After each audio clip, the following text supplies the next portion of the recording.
Well, this is a pretty typical Aussie backyard. You can't call it a garden because there's no plants. Well, I can fix that, make it look a lot nicer, hide the fence, and even the next door neighbour's shed. Now, what I've got in mind is a raised garden bed. I reckon raised garden beds are a great idea for a couple of reasons. You can guarantee that your plants have got good drainage. You can guarantee that they've got plenty of nutrients because you're bringing in new soil that's light and fluffy and full of all the good stuff. Now I'm going to use a wall that's called Versawall. It's got a beautiful texture and a charcoal colour, so it adds a couple of dynamics to the garden. Straight away it gives you height and that extra colour. The plants will thrive, hide the fence pretty much straight away, and give it a bit of water and a bit of patience, hide the shed in a year or two. How can we completely transform this area from this to this?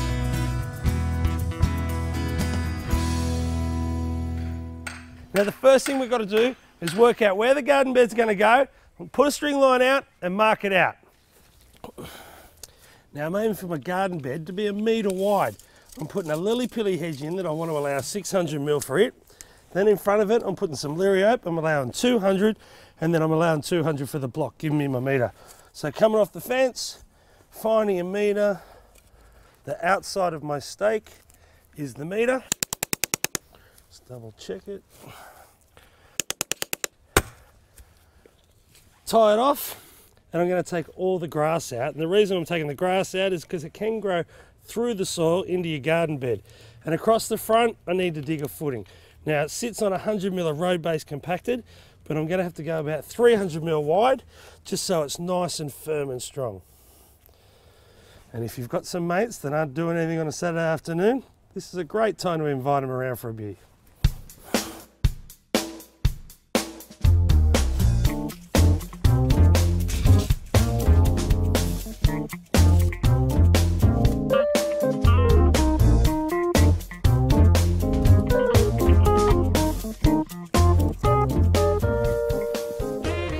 Now villa board's a great, cheap and easy way to keep the garden bed off the fence. You don't want the soil in contact with the palings, it'll end up rotting and it'll wash through all these gaps into your neighbours and you'll lose a friend.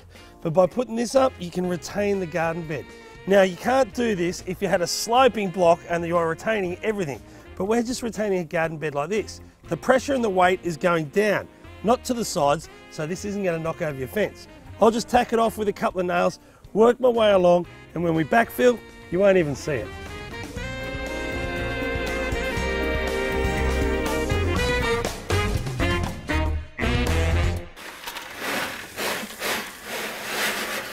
Now the Versawall is dead easy to put up. You start with a good foundation. I'm using rebase, the recycled road base.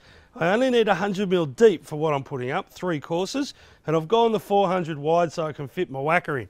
I get this as level as I can, but I don't go over the top screeding it. I just want to make sure the sand and cement that I'm putting down is nice and even. If it's even, it's strong.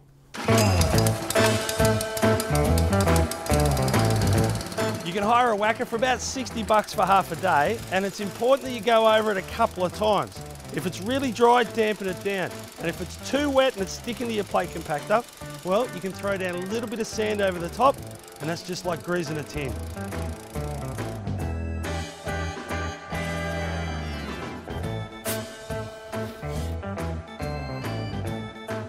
Now the sand cement mix that you want to screed over the top of your road base is pretty simple. I just do 6 and 1. 6 sand, 1 cement. And when you mix it up, you do it dry. Now this sand here is washed river sand. You can use that, you can use paving sand, you can use any sand you've got lying around.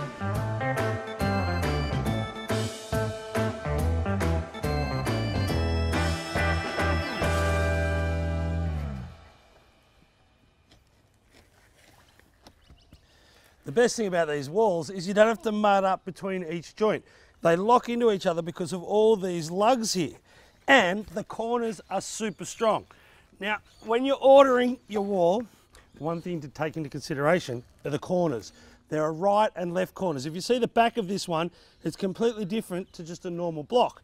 What that is a little groove for the next block to lock into. So this is a right, meaning we're turning right and going down there. At the other end, we'll use a left. And on the next course, we'll use a left. So we get that bond happening.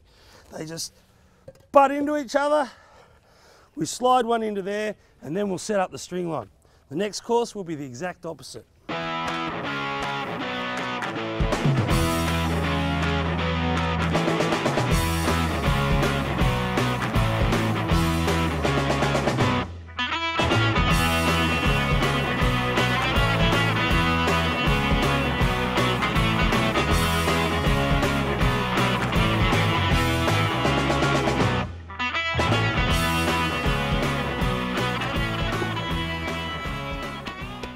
Once you set your corner up, you set your string line back up. And a good tip to stop it moving around, because when you're laying the blocks, you'll bang it constantly, is grab a piece of paper. I just use something I've torn off a cement bag, and that keeps it in place. And it's important when you lay your blocks that there is an air gap, albeit even and as small as you can make it, between your block and your string line. If your block starts touching your string line, you won't get a true reading, and your wall will start to creep out, up or down. Now for extra strength, you backfill each course with a free draining aggregate. This is just a blue metal, but it works just as well if it's builder's rubble, as long as it's fine. Now for the second corner, there is one tip and one trick. If you put the left-hand block on top of that right-hand block, it looks good, but look at this, it wobbles. And the reason why is because the standard block that runs through here has these 8 lugs. The first 2 hit the base of your corners. So what you need to do is grab a scutchie or a hammer, child plate, knock those 2 off, and your left sits on top of your right. No problem.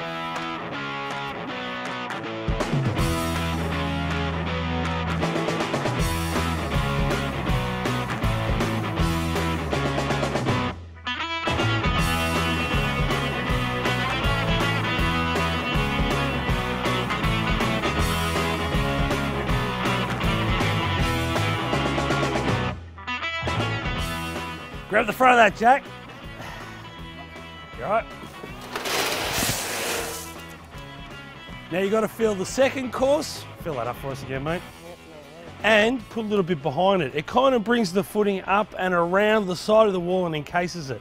Now, being a freestanding garden bed, we're not worried about drainage here. But if it was a wall that was retaining a great big property and you had seepage coming in behind it, you would backfill with blue metal like that and an ag line.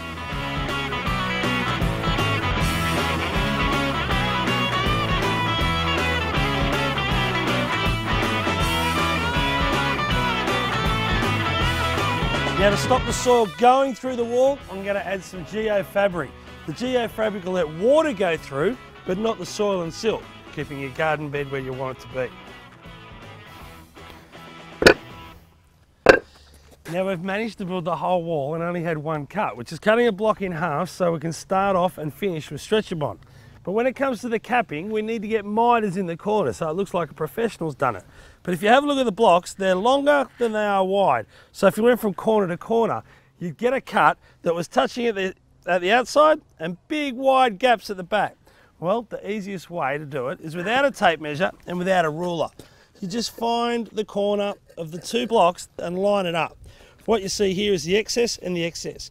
Where they dissect each other and cross here, if we make a mark there and a mark in the corner and cut that off and then do the opposite on the bottom paver, what we're left with is a perfectly married 45-degree joint that makes you look like you got the pros in. Brick saws and chainsaws are probably the 2 scariest tools I use. If you've never played with one before, see if you've got a mate or a mate who's a tradesman who can come around and keep an eye on you while you're learning this skill.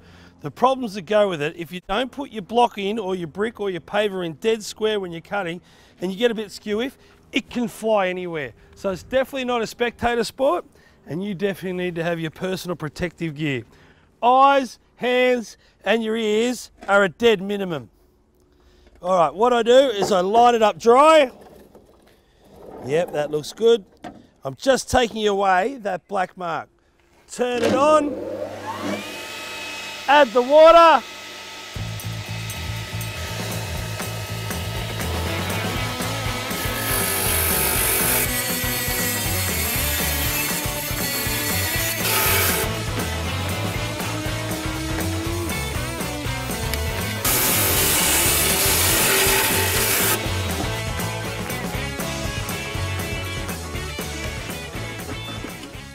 See, I've got the larger piece and the smaller piece.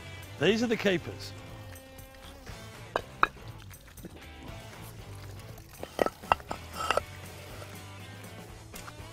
For the capping, I set the corner first, just on some liquid nails. It's good if you've given the cuts time to dry because it'll bond quicker for you.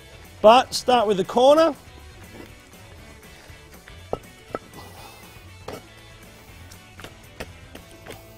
Look at that. I should go into the block building business.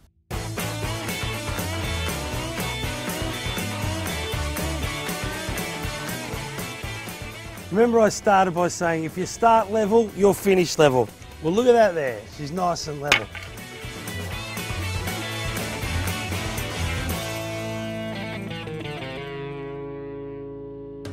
What a difference a weekend makes.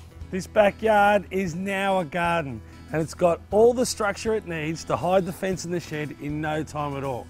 And the best thing about it, if you're entertaining, you've got seating along here for about 20 people.